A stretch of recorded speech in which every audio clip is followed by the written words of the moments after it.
بسم اللہ الرحمن الرحیم. طوبہ مورل سٹورز میں خوش آمدید. جب سلطان صلاح الدین ایوبی رحمۃ اللہ علیہ نے فاطمی خلافت کے 2 سالہ حکومت کے بعد اور سلطان نور الدین زنگی رحمۃ اللہ علیہ کی وفات کے بعد سلطان نور الدین زنگی کے بیٹے ملک الصالح کو شکست دے کر تخت نشین ہوئے تو اس وقت آپ کو بہت سی مشکلات کا سامنا تھا جن کے ساتھ اکیلے سلطان نے نمٹنا تھا. اور مشکل بات تو سلطان کے لیے یہ تھی کہ اس وقت سلطان کے سب سے عزیز انسان کا بیٹا ملک الصالح اس کا دشمن تھا. سلطان صلاح الدین ایوبی رحمۃ اللہ علیہ نے تخت سنبھالنے کے بعد پوری سلطنت کا نظام اپنے ہاتھ میں لے لیا اور تمام چیزوں کا بغور مطالعہ کرنے لگے. سلطان صلاح الدین ایوبی رحمۃ اللہ علیہ نے دن دگنی رات چگنی کر کے ایک ایک چیز کا معائنہ کیا اور پوری سلطنت کا نظام بحال کرنے کا حکم دیا. اتنے میں سلطان صلاح الدین ایوبی رحمۃ اللہ علیہ کو بتایا گیا کہ سلطان معظم مصر میں کوئی ایسی مضبوط جیل نہیں ہے جس میں بڑے بڑے قیدیوں اور مجرموں کو رکھا جائے. چھوٹی چھوٹی جیلیں موجود ہیں، ان میں سے آدھے سے زیادہ مجرم جیل میں موجود غدار سپاہیوں کی وجہ سے بھاگ جاتے ہیں اور صرف بے گناہ ہی بچتے ہیں جو کسی نہ کسی مجبوری کی وجہ سے مجرم بن جاتے ہیں. تو سلطان صلاح الدین ایوبی رحمۃ اللہ علیہ نے اپنی تمام توجہ مصر کے مرکز میں بہت بڑی جیل کو تعمیر کرنے پر لگا دی اور 2 سال کی انتھک محنت اور لگاتار کام کے بعد مصر کے دارالحکومت میں بہت بڑی جیل تیار کر لی گئی جس میں ایک ہی وقت میں 5000 قیدیوں کو رکھا جا سکتا تھا. وہ جیل خاص طور پر پھانسی کے قیدیوں اور سزائے موت کے قیدیوں اور عمر قید کی سزا کے قیدیوں کے لیے بنائی گئی تھی جس میں بڑے بڑے مجرموں کو رکھا جاتا تھا. اور اس جیل میں بہت سے ایسے کمرے بنائے گئے تھے جس میں سلطان کے قریب رہ کر جاسوسی کرنے والے جب پکڑے جاتے تو سلطان نے اس جیل میں ایسی ایسی چیزیں بنوائی جن سے ان کو اذیت دے کر ان جاسوسوں کے منہ سے راز اگلوائے جاتے تھے. جب جیل تیار ہو گئی تو ملک بھر سے بڑے بڑے قیدی لا کر اس جیل میں بند کر دیے گئے اور اب سلطان کا نظام کافی حد تک بہتر ہو چکا تھا. سلطان صلاح الدین ایوبی رحمۃ اللہ علیہ نے علی بن سفیان سے مشورہ کیا اور بتایا کہ میں چند سپاہیوں کو ساتھ لے کر جیل کا دورہ کرنے کے لیے جا رہا ہوں. میں اپنی آنکھوں سے دیکھنا چاہتا ہوں کہ جس مقصد کے لیے میں نے اس جیل کو تعمیر کروایا اس جیل میں اسی طرح کا نظام ہے یا پھر کوئی گڑبڑ تو نہیں. سلطان صلاح الدین ایوبی رحمۃ اللہ علیہ اپنے چند اہم بہادر سپاہیوں کے ساتھ گھوڑے پر سوار ہوئے اور جیل کی طرف روانہ ہو گئے. چند گھنٹوں کے بعد دوپہر کا وقت تھا. سلطان صلاح الدین ایوبی رحمۃ اللہ علیہ مصر کی سب سے بڑی جیل میں پہنچ چکے تھے. جیلر نے صلاح الدین ایوبی رحمۃ اللہ علیہ کا بھرپور استقبال کیا اور سلطان کو اس جیل کا نظام دکھانے کے لیے سلطان کو ایک ایسی جگہ لے گئے جہاں ایک نوجوان 17 سالہ لڑکے کو پھانسی دینے والی تھی. سلطان صلاح الدین ایوبی رحمۃ اللہ علیہ اپنی نشست پر تشریف فرما تھے. سپاہی ساتھ میں کھڑے تھے. قاضی صاحب بھی موجود تھے. جیلر کا انچارج بھی سلطان کے دائیں طرف موجود تھا. اب جلاد نے نوجوان کو پھانسی دینے کے لیے اپنی تلوار نیام سے نکالی تو اتنے میں قاضی صاحب نے کہا کہ جس طرح ہمارے سلطان کا حکم ہے کہ کسی بھی قیدی کو سزائے موت دینے سے پہلے اس کی آخری خواہش ضرور پوچھنی چاہیے، لہٰذا اس نوجوان 17 سالہ لڑکے کو پھانسی دینے سے پہلے اس کی آخری خواہش پوچھی جائے. سلطان صلاح الدین ایوبی رحمۃ اللہ علیہ اس نوجوان کو بڑے غور سے دیکھ رہے تھے. وہ نوجوان شکل سے کسی بھی طریقے سے مجرم نہیں لگتا تھا، جس کے ہاتھ دودھ کی طرح سفید، جس کا چہرہ مکھن سے زیادہ نرم و ملائم تھا. سلطان سوچ رہا تھا کہ یہ آخر نوجوان کیسے قاتل ہو سکتا ہے. سلطان صلاح الدین ایوبی رحمۃ اللہ علیہ یہ سارا منظر دیکھ رہے تھے. سلطان صلاح الدین ایوبی رحمۃ اللہ علیہ نے قاضی صاحب سے کہا کہ اس قیدی سے میں خود اس کی آخری خواہش پوچھوں گا. سلطان اپنی نشست سے کھڑے ہوئے اور اس قیدی کے پاس گئے اور کہا، جیسا کہ تم جانتے ہو کہ اب تمہاری زندگی کے آخری لمحات چل رہے ہیں، تمہیں پھانسی ہونے والی ہے، لہٰذا تمہارے دل میں کوئی آخری خواہش ہو تو وہ بتا دو، اس کو پورا کرنے کی کوشش کی جائے گی. تو یہ دیکھ کر وہ نوجوان مسکرانے لگا. اس کی مسکراہٹ کو دیکھ کر تمام لوگ حیران ہو گئے کہ اس کے سر پر پھانسی کا پھندا لٹک رہا ہے اور یہ ہنس رہا ہے. لیکن اس نوجوان کی مسکراہٹ نے سلطان صلاح الدین رحمۃ اللہ علیہ کو پریشانی میں ڈال دیا تھا. سلطان صلاح الدین رحمۃ اللہ علیہ کو اس کی مسکراہٹ میں تجسس پیدا ہو رہا تھا. سلطان نے اس نوجوان سے پوچھا، آخر اس مسکراہٹ کے پیچھے کیا راز ہے؟ تو اس نے کہا کہ کیا آپ میری آخری خواہش پوری کرو گے؟ تو سلطان نے کہا کہ بے شک. تو اس نوجوان نے کہا کہ میری آخری خواہش یہ ہے کہ میری پھانسی کو 2 دن کے لیے ملتوی کر کے میری 2 دن کے لیے شادی کر دی جائے. جب یہ بات اس نوجوان نے کہی تو تمام لوگ اس کو حیرانی سے دیکھنے لگے کہ یہ کیسا عجیب انسان ہے۔ ہم نے تو سوچا تھا کہ یا تو پھر یہ اپنے ماں باپ سے ملنے کی خواہش کرے گا، یا پھر اس نے کسی سے قرضہ لینا ہوگا یا دینا ہوگا، اس کی بات کرے گا، یا پھر اپنے بوڑھے ماں باپ کی مدد کے لیے سلطان سے کچھ مانگے گا، لیکن یہ عجیب خواہش کر رہا ہے۔ سلطان کی زندگی میں ایسی خواہش کبھی بھی ایسے مجرم نے نہیں کی تھی، اس لیے اس خواہش نے سلطان کو ایک اور عجیب و غریب امتحان میں ڈال دیا تھا۔ سلطان صلاح الدین ایوبی رحمۃ اللہ علیہ نے کہا کہ آخر ایسی کیا وجہ ہے؟ تجھے پتا ہے کہ تمہارے سر پر پھانسی کا پھندا لٹک رہا ہے، اور اگر تیری سزا 2 دن کے لیے ملتوی کر بھی دی جائے تو 2 دن میں شادی کر کے کیا کرنا چاہتے ہو؟ تو اس نے کہا، سلطان معظم، میں وضاحت تو نہیں دے سکتا، لیکن اگر میری خواہش کو سمجھ کر پورا کیا گیا تو میں بروز محشر اپنے اللہ کے سامنے اس بات کی ضرور گواہی دوں گا کہ بے شک میرے سلطان نے ایک سلطان ہونے کے ناطے میری آخری خواہش کو پورا کیا تھا۔ اس نوجوان کے یہ الفاظ سن کر سلطان صلاح الدین ایوبی رحمۃ اللہ علیہ کے دل کی دھڑکن اور تیز ہو گئی۔ سلطان صلاح الدین ایوبی رحمۃ اللہ علیہ نے قاضی صاحب کو اپنے پاس بلایا اور پوچھا، قاضی صاحب، آپ کو لگتا ہے کہ ایک سزائے موت کے قیدی سے کون لڑکی شادی کرنے کے لیے تیار ہوگی؟ تو قاضی صاحب نے طنزیہ مسکراہٹ کی اور پھر اس نوجوان کو بغور دیکھنے لگا۔ سلطان اس نوجوان سے مخاطب ہوا اور پوچھا کہ تمہیں لگتا ہے کہ ایک قتل کے مجرم سے جس کو سزائے موت ہونے والی ہے اور وہ بھی 2 دن کے بعد، کیا اس سے کوئی ایسی لڑکی شادی کرے گی؟ تو اس نوجوان نے کہا، حضور میرے گاؤں میں جا کر اعلان کروا دو کہ شمس النساء کو 2 دن کے بعد پھانسی ہونے والی ہے، جو بھی لڑکی اس سے نکاح کرنا چاہتی ہے وہ جیل میں حاضر ہو جائے۔ اس کے بعد سلطان کو یہ بات عجیب لگی، لیکن اس کی آخری خواہش تھی، لہٰذا سلطان نے اسی وقت سپاہی کو حکم دیا کہ جا کر گاؤں میں اعلان کرا دو۔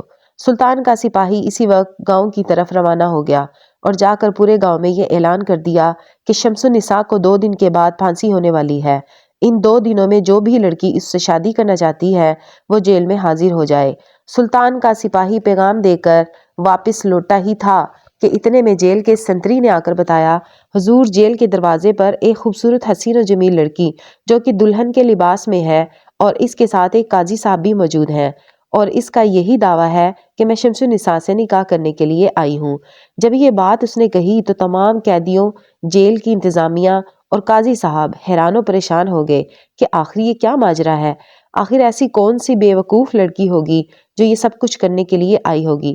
پھر قاضی صاحب سوچنے لگا کہ ہو سکتا ہے یہ لڑکی اس کی محبوبہ ہو اور انہوں نے ایک دوسرے سے وعدہ کیا ہوگا، لیکن نہ ہی قاضی صاحب جانتے تھے نہ ہی سلطان صلاح الدین ایوبی رحمۃ اللہ علیہ جانتے تھے کہ آخر اس نوجوان کی اس خواہش کے پیچھے اتنا بڑا طوفان آنے والا ہے۔ لڑکی کو سلطان کے سامنے اس نوجوان جس کا نام شمس النساء تھا اس کے ساتھ اس کا نکاح کر دیا گیا۔ شام کا وقت ہونے والا تھا اور پھر اس نوجوان نے کہا کہ آج کی رات میرے کمرے کے دیے بجھا دیے جائیں اور ہم دونوں آج کی رات جیل کے کمرے میں ایک ساتھ گزاریں گے۔ نکاح ہونے کے بعد شمس النساء اور اس کی دلہن کو جیل کے کمرے میں بند کر دیا گیا اور دیے بجھا دیے گئے۔ جیل دروازے پر موجود چند قدم حفاظت کے لیے تعینات رہا۔ سلطان صلاح الدین ایوبی رحمۃ اللہ علیہ اپنے محل کی طرف لوٹ گئے۔ جب صبح تہجد کا وقت ہوا تو اندر سے لڑکی نے آواز دی کہ کمرے کا دروازہ کھولا جائے۔ سپاہی نے دروازہ کھولا تو وہ لڑکی جو کہ دلہن کے لباس میں موجود تھی وہ جیل کے کمرے سے نکلی اور اچانک نظروں سے غائب ہو گئی۔ سپاہی نے سوچا شاید اس کو اپنے 2 دن کے دلہے سے خوف آ گیا ہوگا، اس لیے جلدی سے چلی گئی۔ وہاں گزرتا گیا سورج طلوع ہوا اور اس وقت سپاہی نے اندر جھانک کر دیکھا تو اس کے پیروں تلے سے زمین نکل گئی، کیونکہ اس میں شمس النساء کے کمرے میں ایک لڑکی موجود تھی جس نے مردوں والے کپڑے پہنے ہوئے تھے اور شمس النساء وہاں سے غائب ہو چکا تھا۔ جب سپاہی نے یہ سارا منظر دیکھا تو اسی وقت دوڑنے لگا، جیل انچارج کے پاس گیا اور اسے ساری صورتحال کے بارے میں بتایا تو اس کے پاؤں تلے سے زمین نکل گئی اور کہا کہ اب میں سلطان صلاح الدین ایوبی رحمۃ اللہ علیہ اور قاضی صاحب کو کیا جواب دوں گا کہ میں ایک مجرم کو قابو میں نہ رکھ سکا، وہ ہمیں اتنا بڑا دھوکہ دے گیا اور وہاں سے بھاگ گیا۔ جب اس بات کی خبر قاضی صاحب کو ملی تو قاضی صاحب اس وقت دوڑتا ہوا جیل میں پہنچ گیا اور آ کر انچارج سے معلوم کیا تو جیل انچارج نے ساری صورتحال کے بارے میں بتایا۔ اب قاضی صاحب نے کہا کہ جو لڑکی اس وقت شمس النساء کی جگہ کمرے میں موجود ہے میں اس سے ملاقات کرنا چاہتا ہوں۔ جیل کا انچارج قاضی صاحب کو اس لڑکی کے پاس لے گیا۔ قاضی صاحب نے اس سے سوال کیا کہ یہ بات تم اچھی طرح جانتی ہو کہ ہم تمہیں شمس النساء کی جگہ پھانسی تو نہیں دے سکتے، لیکن تمہیں ساری زندگی اسی جیل میں گزارنی ہوگی کیونکہ تم نے ایک مجرم کو بھگانے میں اتنی بڑی مدد کی۔ اس طرح کی محبت میں نے اپنی زندگی میں کبھی نہیں دیکھی۔ کیا تم دیوانی ہو یا پھر پاگل ہو؟ تو وہ لڑکی کہنے لگی کہ آپ جیسا سمجھ لیں، لیکن آپ شمس النساء کے بارے میں آپ سب لوگ غلط سوچ رہے ہیں۔ حتیٰ کہ سلطان صلاح الدین ایوبی نے بھی اس بات پر اعتبار نہ کیا تھا کہ اتنا معصوم لڑکا اتنی چھوٹی سی عمر میں قتل کیسے کر سکتا ہے۔ جب اس بات کی اطلاع سلطان صلاح الدین ایوبی رحمۃ اللہ علیہ کو ملی تو سلطان نے فوراً اس لڑکی کو عدالت میں حاضر ہونے کا حکم دیا۔ قاضی صاحب کے سپاہی قاضی صاحب اس لڑکی کو لے کر سلطان کی عدالت میں حاضر ہو گئے۔ سلطان نے اس لڑکی سے پوچھا کہ آپ مجھے ساری صورتحال کے بارے میں بتاؤ کہ آخر شمس النساء کس وجہ سے تمہیں زندان میں اپنی جگہ چھوڑ کر گیا ہے؟ کیا تم نے اس کی جگہ قربانی دی یا پھر کوئی اور معاملہ ہے؟ تو اس لڑکی نے کہا، سلطان معظم، بے شک میں نے شمس النساء کو بھاگنے میں مدد کی، لیکن شمس النساء نے کچھ اہم فرائض کو سونپنا تھا، جس کو سونپنے کے بعد شمس النساء واپس مقررہ وقت پر اپنی پھانسی سے پہلے ضرور پہنچ جائے گا۔ یہ بات سلطان نے سنی تو بڑا حیران ہو گیا کہ آخر ایسا کون سا کام ہے جس کو شمس النساء پورا کرنا چاہتا تھا، اور سلطان اس بات پر بھی حیران ہوا کہ پھر اس نے شادی والی خواہش کی جگہ اس خواہش کا اظہار کیوں نہ کیا کہ میں نے کسی کا فرض سونپنا ہے۔ اب مقررہ وقت پر اس کا انتظار کیا جانے لگا۔ مقررہ وقت ہو گیا لیکن شمس النساء ابھی تک نہیں پہنچا تھا۔ تمام لوگوں کے دلوں میں سوال اٹھ رہے تھے کہ آخر اس لڑکی کا کیا انجام ہوگا۔ سلطان صلاح الدین ایوبی رحمۃ اللہ علیہ عدالت میں موجود تھے۔ تمام لوگ شمس النساء کا انتظار کر رہے تھے کہ اگر شمس النساء مقررہ وقت پر اپنی پھانسی کے وقت نہ پہنچا تو اس لڑکی کو کیا سزا ملے گی؟ کیا یہ لڑکی اپنی محبت کے بدلے میں قربان ہو جائے گی یا پھر شمس النساء واپس آ جائے گا؟ کیونکہ تمام لوگوں کے دلوں میں یہی سوال تھا کہ کون ایسا عقل مند آدمی ہوگا جو اپنی ایک بار پھانسی سے بچ جائے، دوبارہ گلے میں پھندا ڈالنے کے لیے آ جائے۔ لیکن شمس النساء کے پیچھے کوئی اور ہی کہانی تھی۔ چند لمحے گزرے کہ شمس النساء دوڑتا ہوا عدالت میں حاضر ہوا اور آ کر کہا کہ میں اپنے مقررہ وقت پر پہنچ چکا ہوں، لہٰذا میری بیوی کو باعزت رہا کیا جائے۔ جب سلطان صلاح الدین ایوبی رحمۃ اللہ علیہ نے اس کی حالت دیکھی تو اس کو ایک ٹھنڈا مشروب پلانے کا حکم دیا۔ جب اس کی سانسیں بحال ہو گئیں تو سلطان صلاح الدین ایوبی رحمۃ اللہ علیہ نے اس سے سوال کیا کہ سب سے پہلی بات تو یہ ہے کہ آخر تم نے ایسا کون سا فرض سونپنا تھا جس کو سونپے بغیر تم اپنی موت کو گلے نہیں لگا سکتے تھے، اور دوسری بات یہ کہ تم بھی جانتے تھے کہ اگر تم واپس مقررہ وقت پر نہ پہنچے تو ہم تمہاری جگہ پر اس لڑکی کو کبھی پھانسی پر نہ چڑھاتے اور ہو سکتا تھا کہ ہم اس لڑکی کو رہا کر دیتے تو اس طرح تمہاری جان بچ جاتی۔ تو اس نے کہا، سلطان معظم، بے شک مجھ سے قتل ہوا لیکن میں بے وفا اور جھوٹا نہیں ہوں۔ جب اس نے یہ بات کہی تو اس کی یہ بات سلطان کے دل کو جا لگی۔ سلطان نے اس سے پوچھا کہ مجھے تیری بات کی سمجھ نہیں آ رہی، تم مجھے ساری صورتحال کے بارے میں بتاؤ۔ آخر تم نے کس کا قتل کیا؟ تمہیں کیوں قاضی نے پھانسی کا حکم سنایا اور تم کون سا فرض پورا کرنے گئے تھے؟ تو اس نے کہا، سلطان معظم، میں اپنی محبوبہ سے اپنی جان سے بھی بڑھ کر پیار کرتا تھا۔ یہ لڑکی ایک چھوٹے سے حکیم کی بیٹی ہے، لیکن ہمارے گاؤں کے جب 2-3 لڑکوں کو پتہ چلا کہ میں حکیم صاحب کی بیٹی کو پسند کرتا ہوں تو وہ حسد میں حکیم صاحب کی بیٹی کو بری نظروں سے دیکھتے اور ہر روز اس کو تنگ کرتے، حتیٰ کہ بات یہاں تک پہنچی کہ ایک دفعہ حکیم صاحب اپنے طبیب خانے سے مریضوں کے ہجوم کی وجہ سے لیٹ پہنچے تو ان تینوں نے موقع پا کر حکیم صاحب کے گھر میں گھس گئے اور حکیم صاحب کی بیٹی کی عزت پر حملہ کر دیا۔ لیکن یہ میری خوش قسمتی تھی کہ میں کسی کام کی وجہ سے اسی وقت حکیم صاحب کے گھر کے پاس سے گزر رہا تھا۔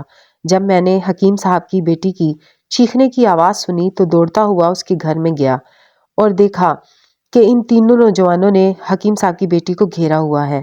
میں نے ان کو کہا کہ تم ابھی اور اسی وقت اس کو چھوڑ کر چلے جاؤ ورنہ انجام برا ہوگا، تو ان تینوں نے خود کو مجھ پر غالب سمجھا اور کہا کہ ہم نہیں جا رہے، تم کیا کر لو گے؟